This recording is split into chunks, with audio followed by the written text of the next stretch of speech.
একটা প্রশ্ন ছোট করে খুব আছি। অল্প সংখ্যক আসনে হয়তো এখন আসলে প্রতিদ্বন্দ্বিতা করতে ওই যে মানে দ্বিদলীয় যে ধারা, অর্থাৎ বিএনপি এবং জামাতি তো আসলে মূল প্রতিপক্ষের জায়গা।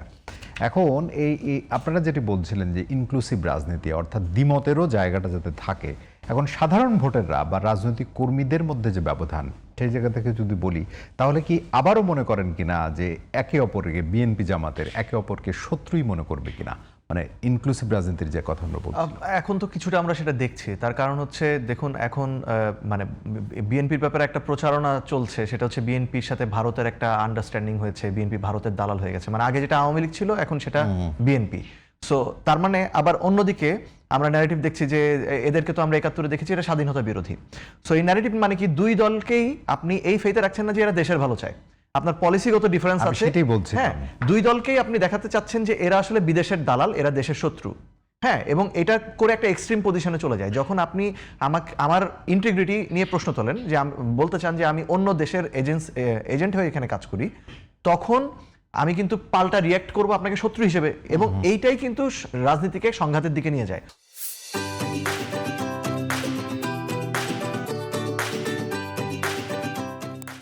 সো আমরা চেয়েছিলাম যে দুইটা দলই এমন একটা রাজনীতি করবে যে বলবে যে ঠিক আছে, আপনাদের দৃষ্টিভঙ্গি ভিন্ন, আমাদের আলোচনা হবে যে দেখুন কিভাবে দেশের গণতন্ত্রের স্পিরিটটাই তো এরকম, হুইলের একটা পার্ট।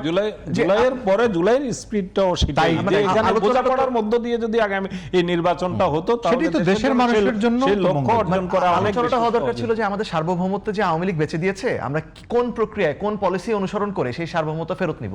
আমার ট্রানজিট নিয়ে পলিসি কি হবে, আমার বৈদেশিক নীতি কি হবে, আমি অর্থনৈতিক রিকভারি কিভাবে করব, বেকারত্ব কিভাবে সামলাবো। দেশে আমাদের আরএনজি সেক্টরে যে মিড লেভেল থেকে টপ লেভেল পর্যন্ত ম্যানেজমেন্টে ভারতীয়রা প্রচুর চাকরি করে, সেখানে আমাদের দেশীয় মানুষের কর্মসংস্থান কিভাবে আমরা তৈরি করব, এগুলো নিয়ে আলোচনা কিন্তু নাই। আচ্ছা, এই বিষয়গুলোকে আপনারা জারি রাখবেন এখনো? মানে যদিও আপনাদের এই যে ৩০ জনের চিঠি, এনসিপির সদস্য হিসেবে এই যুদ্ধটা বা সংগ্রামটা আপনারা জারি রাখবেন কিনা? এখন আমরা যেটা আসলে মানে পর্যালোচনা করছি, নিজেরা ভাবছি, একটু সময় নিচ্ছি, সেটা হচ্ছে যে দলের অভ্যন্তরে ওই গণতান্ত্রিক প্রক্রিয়াটা সুযোগ থাকবে কিনা, দলে ভবিষ্যতে আমরা যে নির্বাচনের পরেও যদি বলি আবার নিজেদের রাজনীতিটা করার সুযোগ থাকবে কিনা, এবং দল জামায়াতকে নিয়ে যে ভয়টা থাকে অনেক সময়, সেটা হচ্ছে তারা যে কোনো দলকে গ্রাস করে নেয় বা ওই দলের ভিতরে ইনফিল্ট্রেশন করে, সেটা করে আবার কোনো দল আমরা ওই বিষয়টা বিলীন হয়ে যাব কিনা, এই বিষয়গুলো পর্যালোচনা করব। করে যদি আমাদের মনে হয় যে আমাদের ইনার পার্টি স্ট্রাগলটা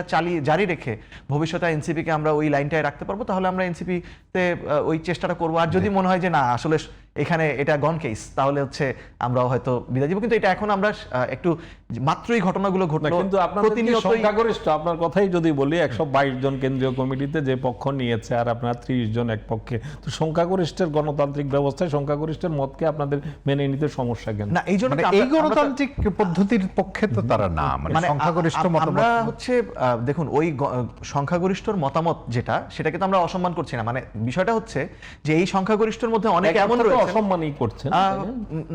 আমরা এটা আমাদের মনে করি, এটা আপনি দেখেন পৃথিবীতে ওই যে ডেমোক্রেট পার্টির ভিতরে যখন বার্নি স্যান্ডার্স ইলেকশন করতে চাইলেন, তখন ডেমোক্রেট পার্টির পুরানো এস্টাবলিশমেন্ট বার্নি স্যান্ডার্সকে ঢুকতে দিতে চান নাই। লেবার পার্টির ভিতরে জেরেমি কর্বিনরা ছিলেন, অন্য আরেকটা এস্টাবলিশমেন্ট গ্রুপ ছিল। রিপাবলিকান পার্টিতে ডোনাল্ড ট্রাম্পকে তো সেখানকার বাস্তবতা